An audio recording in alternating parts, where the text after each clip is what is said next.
di sisi yang lain secara profit, apakah profitnya juga tumbuh gitu. Kadang-kadang karena perusahaan itu juga memang beda-beda fasenya gitu ya.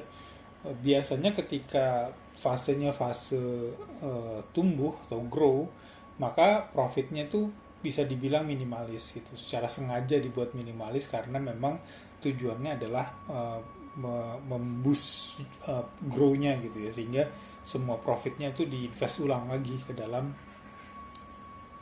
ke perusahaan gitu. Jadi memang perlu dilihat juga fase perusahaannya dalam fase apa nih ya, fase grow kah dia, atau benar-benar kalau bahasa ini sedang milking the cow gitu ya, jadi sedang ya benar-benar ngambil untung aja, profit aja gitu. Itu harus dilihat. Nah, dari laporan keuangan tadi kita bisa ambil insight-insightnya. Apakah salesnya atau revenue-nya itu perlu perlu dilakukan sesuatu gitu ya, karena misalkan grow-nya terlalu lambat atau malah decline gitu ya. Nah, itu nanti diskusi lebih dalam lagi dengan orang sales marketing.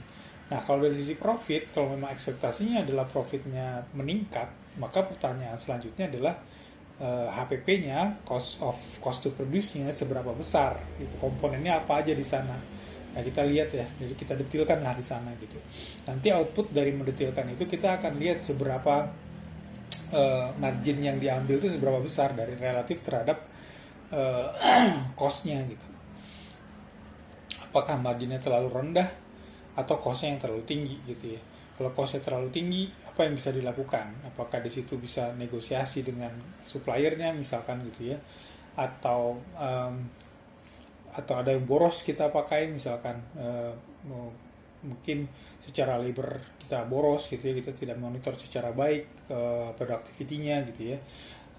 Secara material mungkin waste-nya terlalu banyak gitu. Nah, hal-hal yang seperti itu akan keluar ketika kita mencoba mendetilkan apa yang ada dalam laporan keuangan itu, sehingga selesai kita lihat itu baik top line maupun bottom line, kita akan punya action plan.